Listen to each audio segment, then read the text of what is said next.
And oh, now This we can meeting do is the being recorded. we could do the rate your background thing where we can like zoom in and try and figure out what books are on your bookshelf.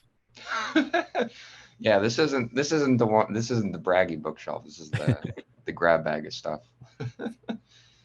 All right. Well, I'm just going to give you a real quick one sentence intro, and then we'll jump into questions. So I'm looking at my producer Ryan over here. Okay, it looks good.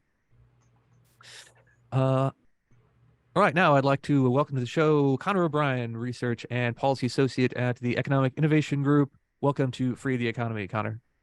Thanks for having me on, Richard. Great to be here. All right, now you all have a new project on high-skilled immigration at EIG, and I'm pretty excited about it. Obviously, people will remember that we teased it last week in the news segment where I just talked about it for a minute or so. But now we have a real expert to explore it more. So tell us, what is the big connection between immigration policy and innovation policy? Yeah, so it turns out that immigrants play a hugely disproportionate role in uh, entrepreneurship, in discovery, in invention. Um, to put some numbers on it, 55% of startups valued at $1 billion or more, sometimes they're referred to as unicorns, are immigrant founded or co-founded. Uh, Nearly half of Fortune 500 companies are founded by uh, immigrants or their children. Um, and immigrants make up 14% of the population, but they're like 30% of all inventors. So there's something special going on here. And the numbers say one thing, but a lot of times putting a face uh, on these numbers is really the most effective way of telling that story. So we highlighted three immigrant entrepreneurs who are uh, based in Cleveland, one's in Pittsburgh, one's in Chicago, um, all really compelling people with really compelling stories who are creating jobs in these communities that desperately need them.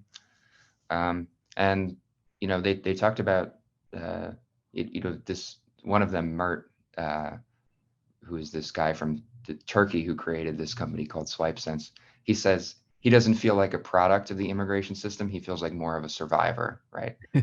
So, so we wanted to highlight ways in which immigrant entrepreneurs are contributing hugely to the economy, but also to say like we could be doing better and we could be making it easier on these folks who, they want to come here and create jobs and uh, why not here, because there are plenty of other countries that want them and increasingly they have other options. So yeah, that's the impetus for the project and we're really excited about it. Well, yeah, and I think highlighting those. So if you go to EIG's website, you can see video interviews with those three people from it's Turkey, China, and Dubai, right? I believe, yeah, yeah. And so you can watch those. But just presenting those stories on its own, I think, is kind of a redirection of where we usually talk about immigration policy, because we usually talk about, well, where will these people find jobs, right? And excuse me. So now, with some of these immigrants who are entrepreneurs who are starting their own companies, they're more worried about where they're going to find their employees to hire rather than who's gonna hire them and their families. Um, and this is one of the biggest, which takes us really to, I think, one of the biggest initial objections to greater immigration in general, or even current levels of immigration from some people, which is the took our gerbs complaint. So, this is the idea. Sometimes we call it the economists call it the lump of labor fallacy, that there's a fixed number of jobs in the economy and you introduce new workers, and that's inevitably going to crowd out incumbent workers, since we assume immigrants will probably be willing to work for lower wages, and that leads to greater unemployment. But we see a lot of these immigrants, just like it's highlighted in this project and in those videos, in the interviews. There are people who are here creating jobs, not just competing with us good old honest Americans for jobs. So how do you talk about that to someone who worries about the sort of the stereotypical, the like Rust Belt worker, the unemployed coal miner, whoever it is that's suffering economic anxiety, worried about finding a job, and they say we can't bring these immigrants here. we got problems of our own. We don't have enough jobs for our own people. How do you talk about that? Yeah, this is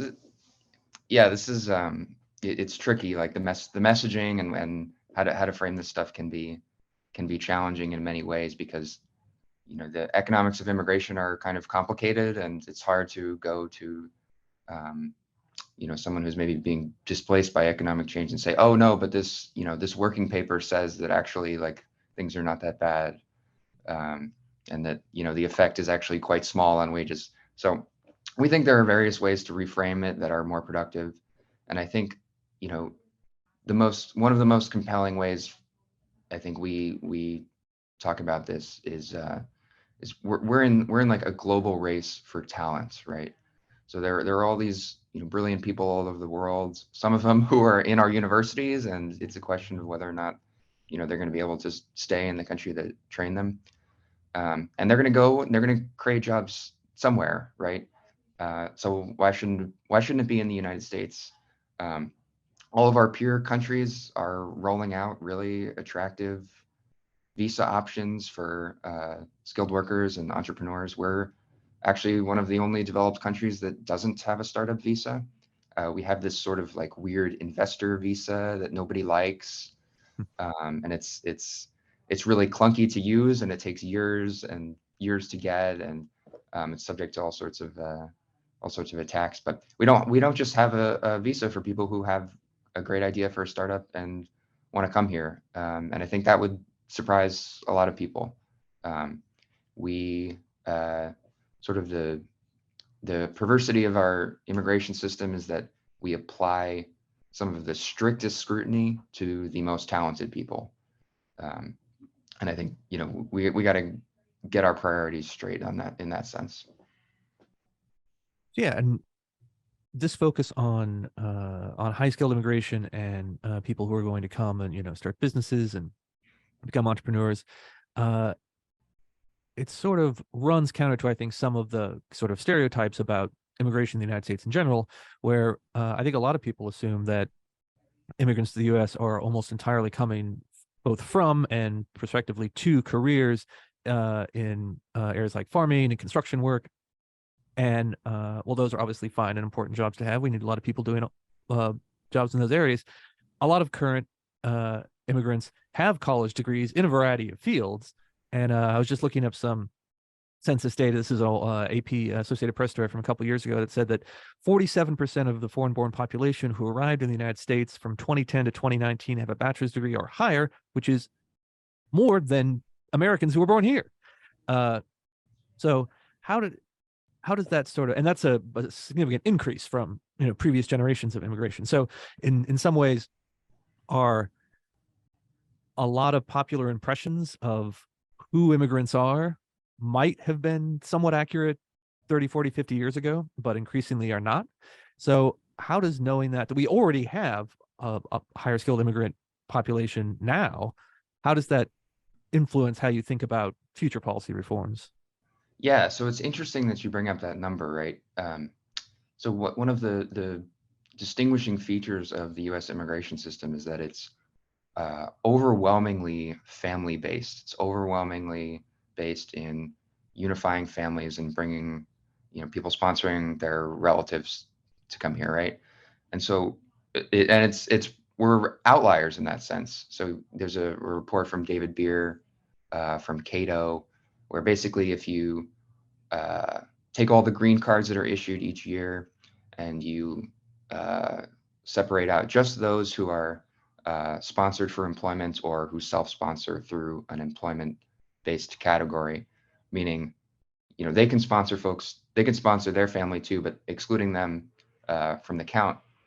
Employment-based green cards are like 5 or 6%, only 5 or 6% of the green cards we give out each year. So one response to that might be, oh, to just assume that these family members are not skilled, right? But like you said, even family-based migrants have college degrees at, the rate is like 20 percentage points higher than native-born Americans, right? Mm-hmm. So as as clunky as the system may be, in many ways, like we do sort of accidentally have a skilled immigration system, but we of course could be doing so much better. And whether it's expanding some of our employment-based categories or fixing some of just the crazy elements of our skilled categories that, I mean, stuff that if you actually, spell it out in detail, you're like, what the heck are we doing here? Like, this is pointless. Mhm. So yeah. Well, yeah, and one thing you mentioned earlier about students who, like university students, graduate students who come to the United States from other countries, they're able to come here, study, uh, including on all the like the important advanced, STEM fields, all the, the mechanical engineering, all the stuff that we hear that we need more of, in this country. Um, and then when they graduate, as you sort of alluded to, there's an open question whether they'll be allowed to stay here and work here at all. So what's the point of having a, Turkish engineer get a PhD in mechanical engineering if then we push him back out the second he gets his diploma? Right. Yeah. So we graduate, so many foreign-born students each year, and a lot of them go onto this program called OPT, which has essentially become a waiting room for the H-1B program. So the H-1B program is our main skilled worker visa. It's not a great, it doesn't come with a path to permanent residency, but it's our primary vehicle for getting people here and allowing them to stay here. So, but the number of H-1B visas each year has been 85,000 for going on 20 years now. That's actually lower, a lot lower than it was in the early 2000s and the late 90s. Our economy has grown a lot, but this program has not grown in proportion. And in fact, it's smaller as a proportion of our workforce than it was at other points in time. And so there's this big problem where demand for H-1B workers is so high. There are hundreds of thousands of applicants each year. I think in the latest numbers, there were nearly 400,000 unique applicants for 85,000 spots, right? And of course, we allocate those in one of the dumbest ways possible. We give them away randomly, right? So a lot of foreign students, it's like they come here and it's like they're essentially buying a lottery ticket when they enter the H-1B system, and they were waiting here on OPT. The OPT can last 1 to 3 years, and they're just essentially waiting to win a lottery. And that can be a big deterrent when other countries like the UK will say, oh, you graduated from a top 50 university in the world, come on in. We're not gonna make you show that you have a job offer or show that you have an investment. We trust that you're skilled and that you'll figure it out and that you'll be a net benefit to our community. And so, yeah, we could be doing so much better. And the one thing I'll say is, like, the US is such a magnet for talents, and it always has been for good reason. We have just a capacity to absorb new people, new ideas, new talents like no other country in the world. But it's not inevitable that people are going to list the US as their top destination. There are plenty of other rich countries that can provide great opportunities to folks who are actually making their system more functional. You instead of waiting months and months for a decision, the UK will give you a decision on your high potential individual visa in 3 weeks, right? Like, why aren't we doing that? That would be pretty nice. So, when it comes to the big picture of economics, and especially when you compare countries, there's a lot of things you can compare. You can compare population or average wages or productivity or things like natural resources or land area. But a lot of what makes a country successful or not successful are actually fairly intangible things, um, such as whether people think that their contracts will be enforced, right? Whether their money will be stolen by corrupt government officials. Um, those are important, but they're sort of hard to measure. And I think, like when it comes to like monetary policy, people always say, well, one of the most important things that America has is that the dollar is the reserve currency, and that's, again, it's hard to put an exact value on what that's worth, but it's clearly worth something. And I think this is also one of those examples where if the United States is perceived as a place that is welcoming of new talent, that is something of great value, right? That will result in talented people from all around the world wanting to come to the United States. But if we lose that because the United States gets a reputation as being hostile to foreign talent, then that will be something that will be a huge loss. It's just not an obvious thing that's easy to put a number on. Yeah, there's this sort of notion that like America's openness is it's like it's soft power, right? Like Mhm. people, I've seen some examples with these famous soccer players choosing to come to the U.S. for less money than like the Saudi investment funds would pay them, and there's a reason for that, right? Like we have, you know, big advantages, but again, those advantages are not inevitable and not permanent, and we have to actively like cultivate and maintain those advantages. And being a society that welcomes new talent and welcomes new ideas is an integral part of that. Yeah, especially because it seems like we have such a massive advantage over certainly the country that's often mentioned as our top geopolitical foe, the People's Republic of China. The number of people who are beating down the doors to immigrate to the PRC is small, if it's anyone, and we have a lopsided advantage in that area. Our advantage isn't quite as lopsided as you pointed out versus peer countries, say like the UK, other developed countries in the West that have a similar standard of living. But when it comes to that big challenge, us, even if we don't consider ourselves enemies, we're certainly the two big powers that are going to be struggling for influence, throughout the rest of the 21st century. That so many talented people from around the world wanting to come to the United States is like we won the lottery, right? Yeah, yeah. And I will say on the China point, like they recognize the how important this issue is too, and so last 10-15 years they've started all of these talent retention programs. The most famous one is called the 10,000 Talents Program, and essentially it's a recruitment effort to bring home a lot of these students and researchers who either work in the U.S. or studied in the U.S. because they recognize that we could we like the U.S. is such an attractive place that we could drain their top talent to our advantage, right? And but you look at the numbers last couple of years, like the net inflows of STEM talent, the net inflows of scientists, right? Like it's really starting to rebalance in China's favor, right? It's despite all of the problems that they have, these programs that they're using to bring back their folks seem to be reasonably effective, which is worrying because we want Yeah. those people. We want them. We want them here. We want them. Creating startups and patenting new inventions and plugging into our R&D ecosystem. That's still without any other comparable peer in the world. So Yeah, we shouldn't put an import tariff on Chinese software engineers. no, no, no. We should we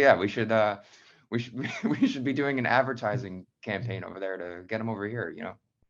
Just put up big billboards around China with the potential salaries that you can make in Silicon Valley or wherever. So there are a lot of interesting potential comparisons here. So when we talk about state level public policy, we always look around the country and say what states are doing it best. Whether it's taxes or regulation or occupational licensing or all sorts of things. And obviously, you can do that at an international level as well.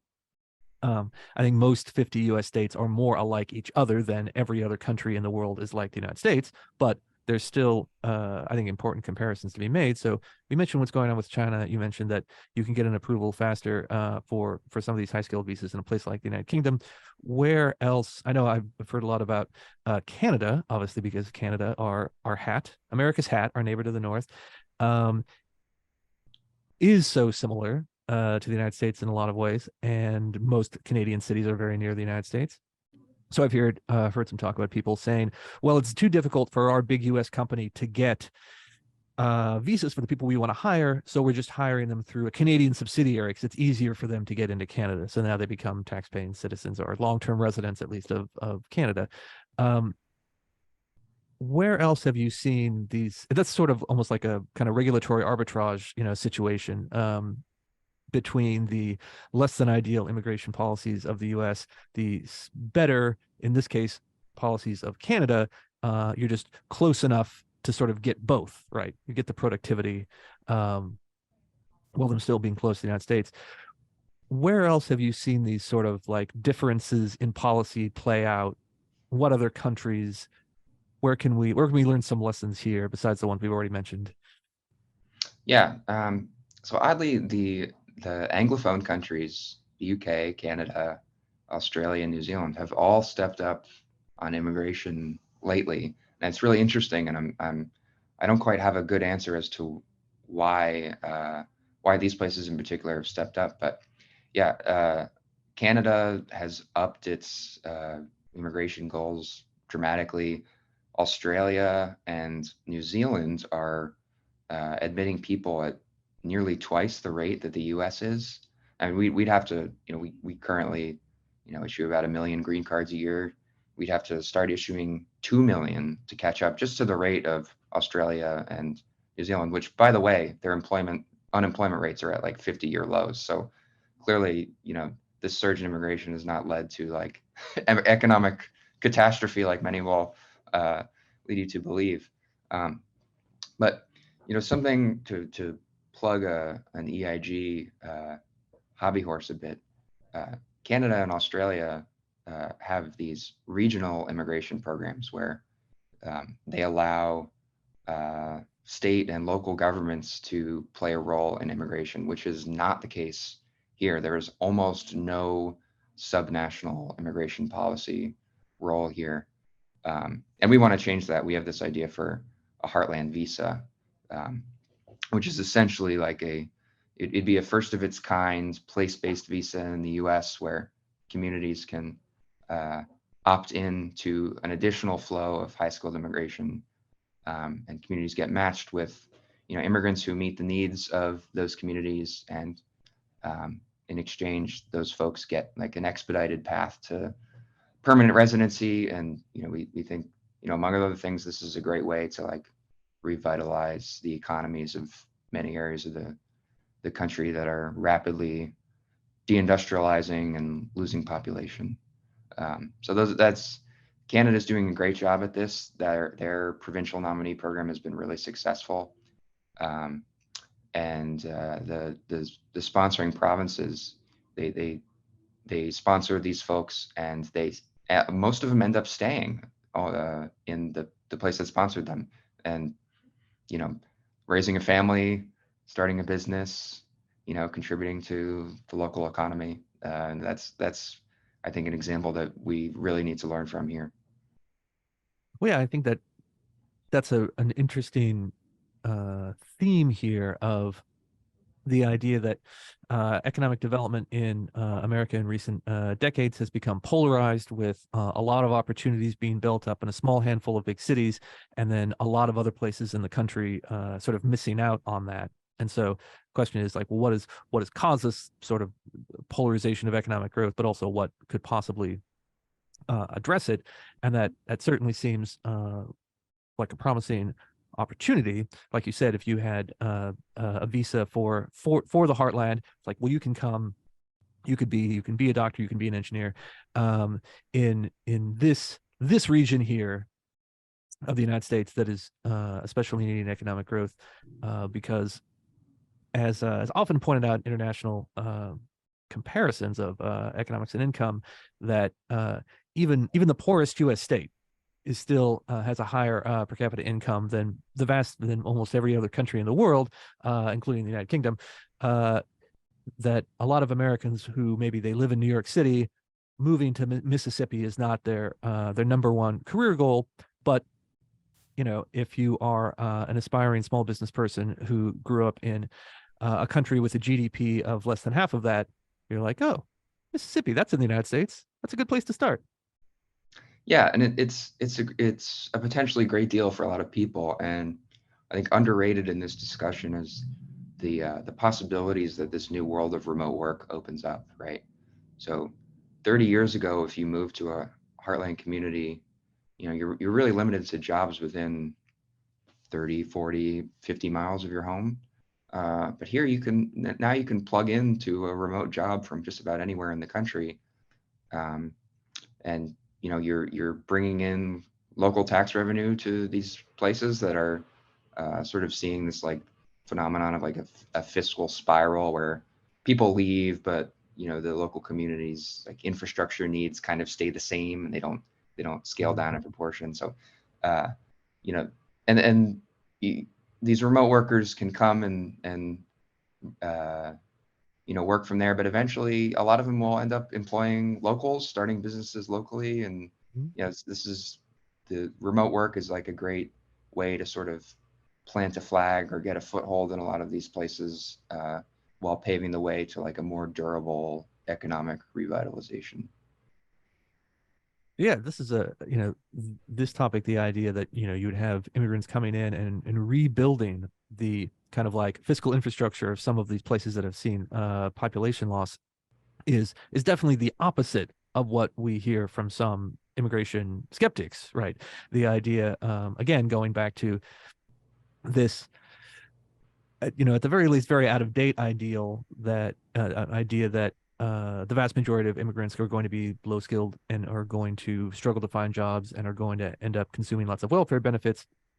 What we always hear from immigration opponents is that immigrant families are going to consume, social welfare benefits and not contribute back in tax revenue, and that's going to be lead to long-term deficits, and current residents are going to have to bear that like tax burden going forward. But just to emphasize what EIG is pointing out is, especially in a future where we have even more emphasis on high skilled immigration, that is going to be almost impossible. Statistically, it's going to be extraordinarily unlikely for that to be the path when you have people with college degrees, people with jobs, people with qualifications. Um, they're even now, even in the system we have now, uh, immigrants pay back more in taxes than they consume in social welfare benefits. Now, um, a reform path that we're talking about would mean that positive fiscal surplus is even bigger going forward.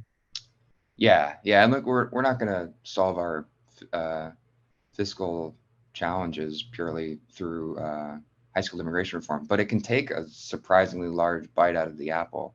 So the National Academy of Sciences, they have their big 2017 report on the economic and fiscal consequences of immigration, and they cobble together a bunch of estimates, and they find that immigrants with a college degree over 75 years, basically the net present value of what they pay in taxes compared to what they pay in benefits is like $500,000. And for those with a graduate degree, it's like $800,000 or $900,000 over their lifetimes, over their like a 75-year period. I mean, that's like as close to a free lunch as you can get, right? Because not only do they have like these immense fiscal uh, fiscal positives, which by the way also apply to state and local governments as well. Um, but they also, they also like patent new inventions, win Nobel Prizes, create the next billion-dollar startup. Like, it, like we need a little bit of modesty here, but like the modesty is just sort of like who knows what they're going to create, right? It could be so much so much more than what we even expect on average. Well, yeah, and I'm thinking of how we get there now. Right. So immigration is notoriously contentious issue in American political history. We all know there have been all sorts of fights about it over the years. And I guess there's sort of two questions here. First, what would have to change in the law as it now exists in order to advance the sort of recommendations that we're talking about here, sort of EIG's policy agenda? Um, what could be done? This is always the issue with federal policy. Sometimes you need Congress to pass a new law to make a new thing possible. Sometimes you need a federal agency to just change the way it does things. Sometimes you need the president to sign an executive order. So what would have to change in order to get where we want to go? And then what's the sort of political compromise, what the prospect for getting there, roadmap wise? Yeah, yeah. So there are some sort of low hanging fruit on the executive branch side where USCIS and the State Department can make high skilled visa programs like the O1 or the H1B more user friendly, easier easier for the employer and the employee. Um, there's ways they can cut down on wait times, like all of those. There are lots of great ideas in that space, but fundamentally, like we need Congress uh, to take on high skilled immigration reform, and the possibilities here are amazing. And I'll say that there's, for all the stuff that's going on at the border, for all of the debate over asylum and refugees, there's big bipartisan consensus that we need to make high skilled immigration simpler, and that we also need more of it. So we did some polling last year, and we found um, 7 in 10 Americans want more high skilled immigration to the U.S. And now that includes majorities of both parties. So 8 in 10 Democrats, 7 in 10 Independents, 6 in 10 Republicans all get this.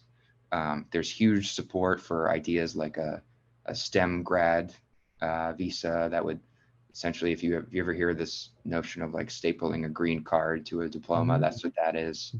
Um, there's over 70% or two-thirds or 70% support for a place-based visa, so something like a Heartland visa, and there's huge support for a startup visa. So I think the political prospects of this are very good, and I think it just requires a realization that, like, look, the border asylum, that's like a whole different animal. That's really complicated and contentious, and we need to figure out what to do there. But while we're doing that, like, here's this area of huge bipartisan agreement that is, like, important for uh, heartland communities that need an infusion of new talent.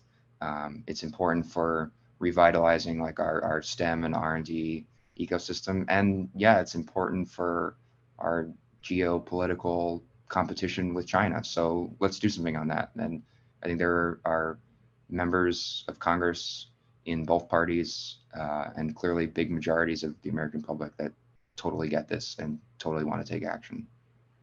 All right. Well, you've convinced me. Good, good. One Hopefully, down, a few more to hopefully go. I'll be the influential voice here. Well, Connor, this has been excellent, and I feel like we've all learned a lot about immigration policy today and who the immigrants even are. They might be your boss. They might be your boss. Or they might be the people you invest with, when you've got some venture capital money to throw around. Uh, Absolutely. So Connor, thanks for being with us. And before we go, tell us where people can find your work and possibly uh, tweets about the Mets. Oh yeah, if yeah, I assume this podcast is just what hordes of Mets fans listening. Uh, but if you're actually interested in our work, eig.org, and you can follow us on Twitter at Innovates Economy, and you can follow me on Twitter at COJOBRIEN, Coj O'Brien. Uh, yeah, thanks for having me on. This was great. All right, and we can't wait to see what comes out next from the team there at EIG. Great, thanks.